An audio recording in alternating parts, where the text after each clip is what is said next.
I've spent, I guess, a great deal of time making some videos for everybody to take a look at how things operate in Maverick Transportation. Some of you have found that pleasant and have decided to actually drive for Maverick Transportation because of the videos I've created. If you have found that my videos have helped you determine to go with Maverick Transportation, I'd appreciate it if you just take the 5 or 10 seconds it takes to put my name down as a referral when you apply, or call your recruiter and give my name as a referral before you show up.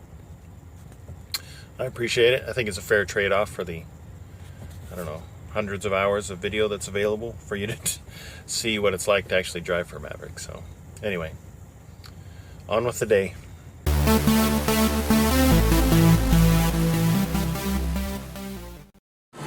Well, it's a beautiful Wednesday morning. It's about 8:30.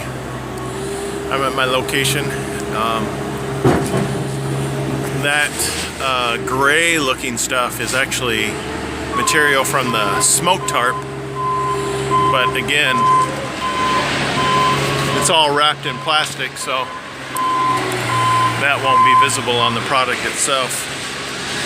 It's rather tall. See that that's kind of deceptive. It's still within legal length or legal requirement. I mean, it's not over 13.6, but it's really close. But 6,000 pounds. I think I misquoted before. My deck was loaded with this stuff, and altogether it was like 6,000 pounds worth of foam, which is still rather light. Makes me want to come over here and, yeah, that stuff's heavy.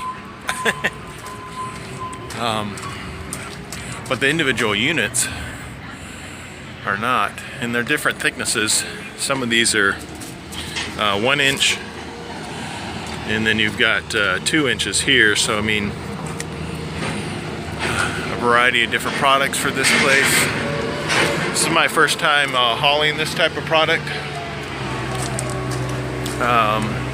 We were not allowed to, I guess, you don't tighten this down like you do steel because you don't want to damage the product, but it's still got to be tight enough to hold the product in place during your trip. It was only a 400-mile total, I want to say, as far as the distance I was driving for this particular load, and it went pretty smoothly. I went down my favorite shortcut on H Highway through Missouri into Arkansas and parked at my favorite Taco Bell. So we'll see what we get next. My fingers are crossed. I'm suspecting it's going to be steel bar out of Fort Smith, Arkansas. We shall see.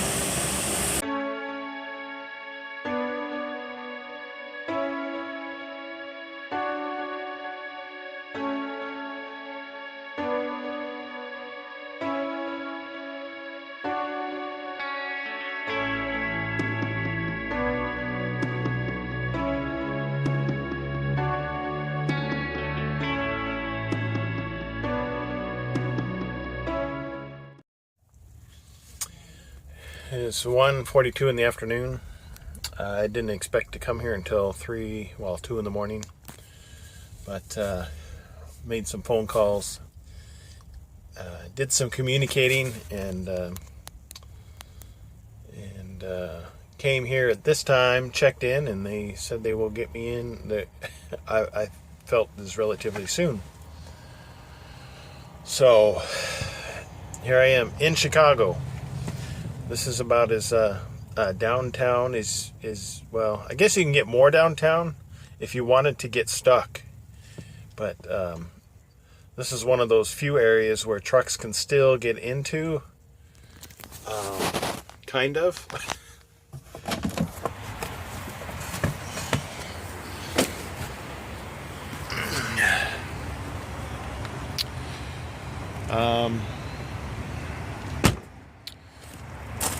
So I've got steel bar. It's not required to be tarped. And I could probably take off my chains right now, but I don't know. I'm almost hesitant to do anything until I get a phone call from the guard telling me to come in, at which point I can do all that needs to be done, which is unsecure everything and let them unload it.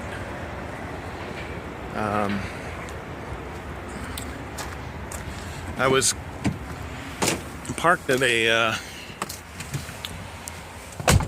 15 miles from here that I found a Pilot I could park at that didn't require payment to park there. It's funny, you get into these big cities and oftentimes it's some kind of payment may be required in order for you to park there. And it's funny, trucks, I've been to this place 2 or 3 times before to make deliveries. And in fact, on the other side of that building in front of us, there's a train tracks, and then on the other side of that, they have another receiving facility that I've delivered to. Been here with my trainer, and each time it always takes some time to deliver here, but I'm almost okay with that. No matter how long, it could take 5 hours, I'll be happy. That sounds strange because it beats coming here at 3 in the morning and messing up my sleep schedule to try to accommodate at a delivery time that was not supposed to happen for much later than now. So I sit, I wait, and wait for the phone call. You check in, the guard takes several pieces of information from the driver, including a cell phone number, so when a spot is available to go and begin the unloading process, they call you on your phone to tell you to come in. So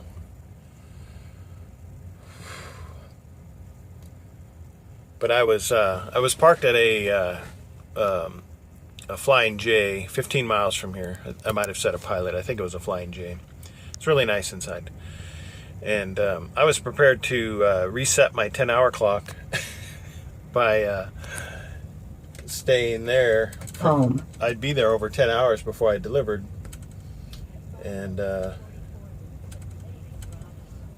would have been fine with that and gotten up, basically at 2 in the morning to come here, make my delivery, and continue on my day. It would have just started at 2 in the morning. And I think I would have been all right. I can tend to adjust my sleep schedule pretty easily. There's a truck coming out, so I'm hoping that my video gets interrupted soon, telling me to come in. So if there's an interruption at any point during the filming of this, that is why, and you can blame it on them.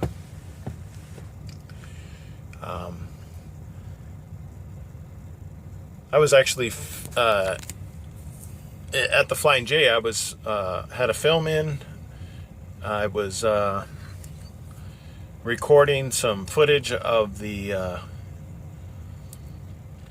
Flying J itself, and I was also going to get out and explain the load and everything, but with the way things got kind of rushed, as soon as I started making phone calls and stuff, that didn't happen. So what you saw back there with those 5 bundles of bars that didn't require to be tarped from Little Rock, Arkansas to downtown Chicago in the middle of winter, which is a surprise, it all worked out. So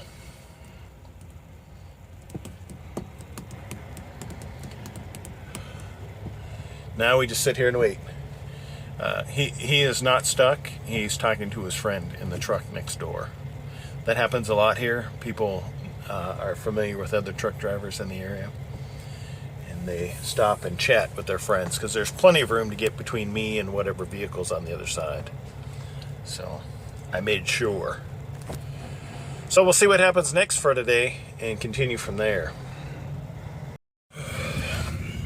It's a little bit after 2. I am backed into where I need to unload, and they've taken my paperwork, so I will be unloaded shortly, which I am happy about.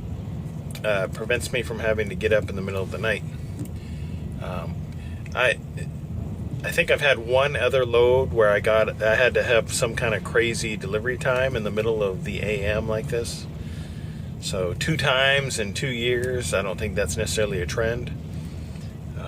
Otherwise, everything I do is daylight, normal operating hours, it seems like. And we'll see what we get next. There is a ton of stuff to haul out of Chicago, so I have no doubt that I'm going to be getting something out of here. It just depends on where it's going to go.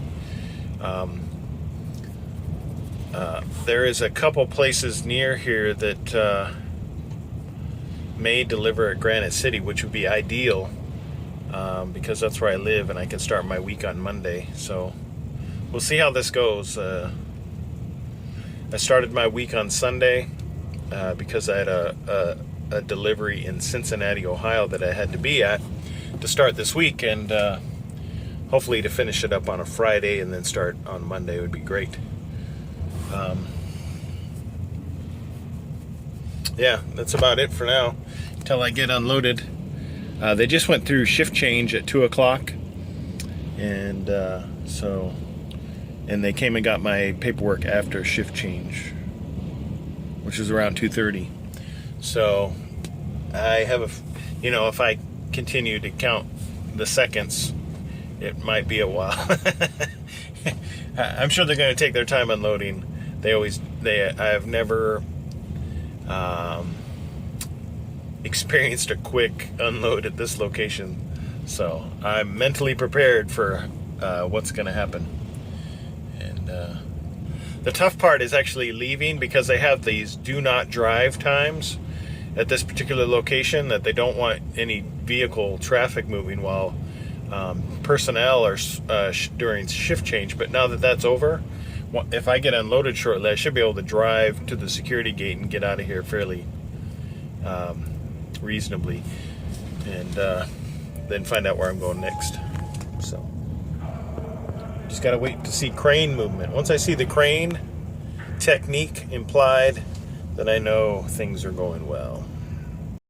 It is 5:10 p.m.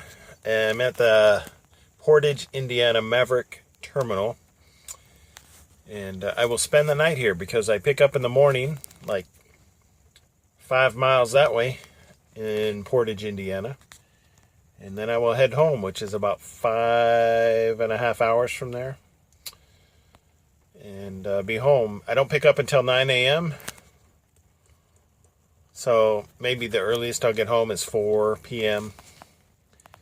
Delivers in Trenton, Tennessee, so I will make it home tomorrow, barring any kind of problems on the road. The only thing that will prevent me from getting home is my truck or other people. But that's it for today and this week. And yeah, that's it. I'm done. I know a lot of people have been asking for road footage. I'm trying to I'm trying to develop a different method for capturing road footage, because my dash cam has these crazy files that trying to edit them and convert them in order to be able to upload them takes forever. And I don't like forever, because I have very limited free time to do this kind of stuff.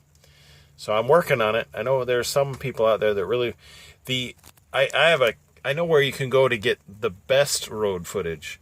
It's called your car. You get in it, you turn the ignition, and you move the wheel like this, and you can. It's like 3D. I mean, it's like real life road footage.